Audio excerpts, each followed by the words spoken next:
Welcome back. There is a spot in southeast Kansas in Labette County where a grisly murder mystery was discovered 150 years ago. Now, chances are, if you've taken a road trip from Wichita to Pittsburgh, you've driven right past it. KS's Jason Lamb recently visited this infamous location, Jason. That's right, Jeff. A family of killers settled on the southeast Kansas plains in 1870, and by the time their dark secrets were revealed, they had vanished, and the 4 German immigrants became known as the Bloody Benders. They were among America's first serial killers.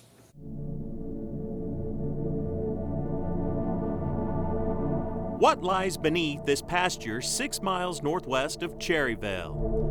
On the ground, a team of archaeology students and professors from KU have just finished peeling away the surface 1 centimeter at a time.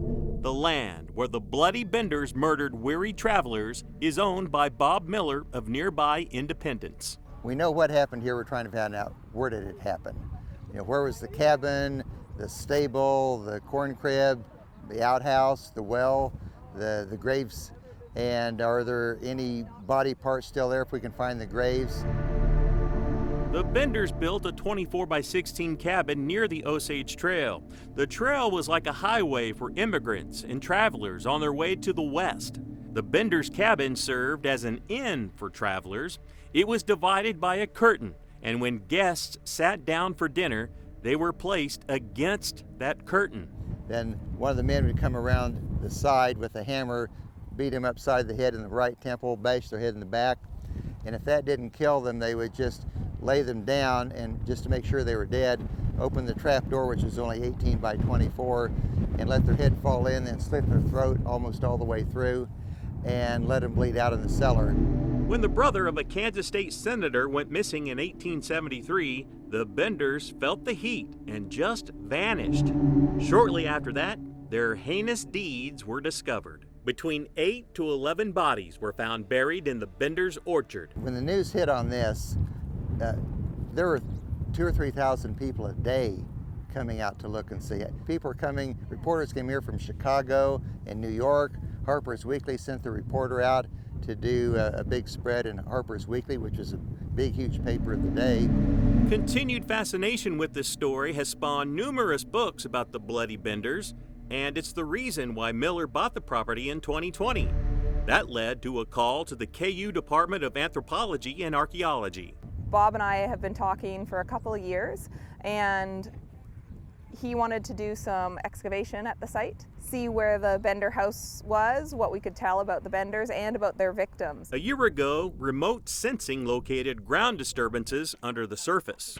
There were quite a few anomalies, so they used some magnetometry and resistivity to find some anomalies, so just differences in the ground from what you would normally expect.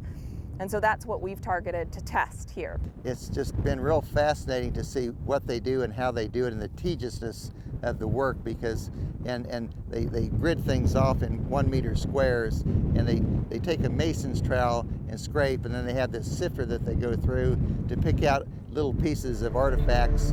The hundreds of pieces of artifacts found so far are all associated with the Bender homestead. The only complete artifacts from the cabin are a knife at the Kansas Museum of Natural History, and in Cherryvale, a small museum holds the 3 hammers the Benders used to smash their victims' heads.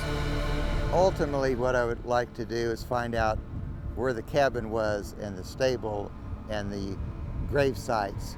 Are there more bodies out here? And ultimately, what I'd like to do is help tourism here in southeast Kansas, because there's a huge demand for there's a huge interest in this story.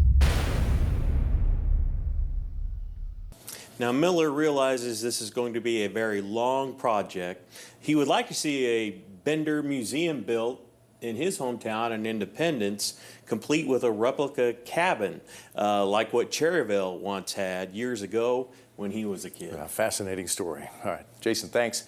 We'll be right back.